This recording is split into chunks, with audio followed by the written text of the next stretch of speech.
Okay. ఈరోజు హిందూపురం బరిలో assembly నియోజకవర్గానికి స్వతంత్ర అభ్యర్థిగా అగ్గిపెట్టె గుర్తుపై పోటీ చేస్తున్నాను. నేను ఒక 10-12 రోజులుగా నాకున్న సన్నిహితులతో హితులతో అలాగనే శ్రేయోభిలాసులతో మేధావులతో దీని పట్ల బాగా ఆలోచించి ఒక నిర్ణయం తీసుకోవడం జరిగింది. ఏంటనంటే నేను చెప్పిన అభివృద్ధి కార్యక్రమాలు ప్రగతికి సంబంధించిన అంశాలతో పాటు ప్రభుత్వం ఇచ్చేటువంటి పథకాలని కూడా పారదర్శకంగా నిష్పక్షపాతంగా గెలిచొచ్చిన వెంటనే అర్హులైనటువంటి వారందరికీ కూడా అది అందేలాగా పార్టీలకు అతీతంగా అది ఖచ్చితంగా నిర్వహిస్తూ నా గెలుపు తర్వాత ఈ హిందూపురం నియోజకవర్గంలో ప్రతి ఇంటికి 1,00,000 రూపాయలు లబ్ధి చేకూరే గొప్ప ప్రణాళికతో నేను ముందుకొస్తున్నాను. ఆ ప్రణాళిక ద్వారా ప్రతి ఇంటికి 1,00,000 రూపాయలు లబ్ధి చేకూరుతుంది. ఇది ప్రభుత్వ పథకంతో సంబంధం లేదు. ఇది నేను వ్యక్తిగతంగా ఆలోచించి ఆ ప్రణాళికను నేను రూపొందించాను. కాబట్టి తప్పకుండా ఈ ప్రణాళిక ద్వారా హిందూపురం టౌన్లోనే మీరు అందరూ చూస్తారు.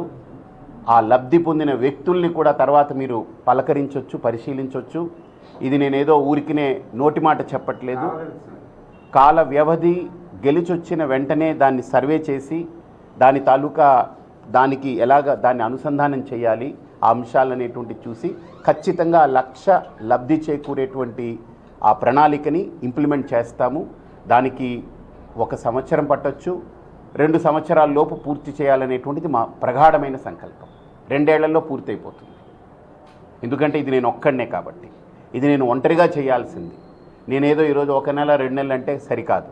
సరిగ్గా సంవత్సరం నుండి 2 సంవత్సరాల లోపు అయితే కార్యక్రమం అయితే వచ్చిన 3 నెలల తర్వాత మొదలు పెట్టేస్తాం ఆ కార్యక్రమం.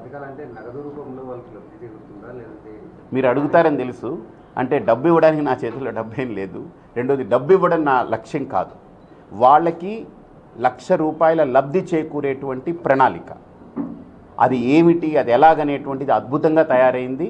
నేను 10వ తేదీ బహిరంగ సభలో దాని యొక్క ప్రాజెక్ట్ని మీకు మీడియాకి కూడా సంపూర్ణంగా నేను తెలియజేస్తాను.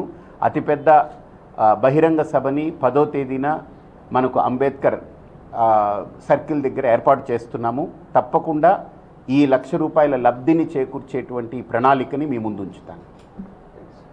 ఇది నేను ఉన్నంత వరకే కాదు, నా తదనంతరం కూడా వాళ్ళకి ప్రతి 5 ఏళ్లకు 1,00,000 రూపాయల లబ్ధి అలా చేకూరుతూనే ఉంటుంది. ప్రభుత్వంతో సంబంధం లేదు. ఇది నేను వేరుగా చేస్తున్నా. నేనేంటనేది మీకు అందరికీ చెప్తాను.